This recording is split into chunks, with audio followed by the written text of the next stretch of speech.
lods. Yan.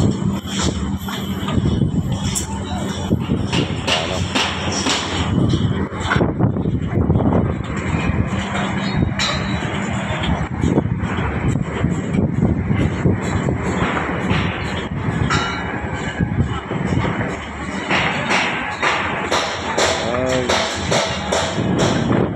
Tingnan mo yung construction. Pag hindi ka sanay sa construction, mahirap yung gagawin. Nakikita nyo yan, babae pa yan, masipag yan si ma'am. Yan.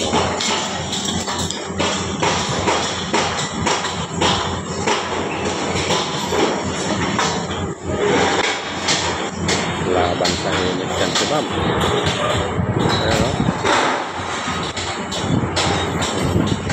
nagsusukat-sukat yan. Ang trabaho kasi niyan electrical engineer yan, pero nagtsaga magbilad yan sa araw. Bilad yan sa araw.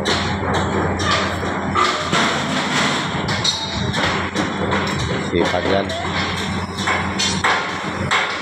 electrical engineer ng ano yan, subcontractor.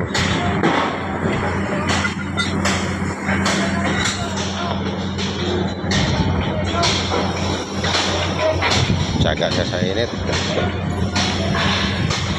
Engineer na yan, pero bilad-bilad yan sa araw.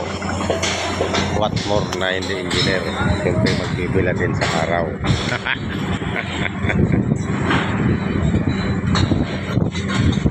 Yan ang buhay ng construction, mga lods.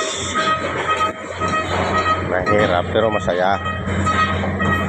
Sa una lang, kala mo mahirap, pero pag nagkasanayan mo na, masaya naman. Hindi naman siya mahirap. Tulong-tulong lang sa gawain. Hindi mo naman susunodin ang trabaho. Pag sinulo mo, mahirapan ka talaga. Lalo na wala ka pang experience sa ganitong trabaho.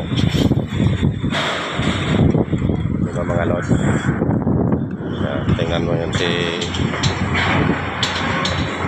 yung mga kalodi na ka-idol natin doon sa kabila. Yan, sipag yan. Doon sa kabilang building, sipag yan, laban sa init yan.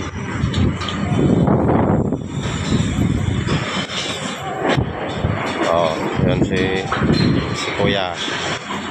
Kuya Kuyo. Tingnan mo doon sa ilalim yung isa sa ibabaw. Ayan. Makikita yung ano ng ano. Tingnan mo, palakad-lakad lang si idol sa lababa. Ayan mga yan. Thank you mga lods. Thank you.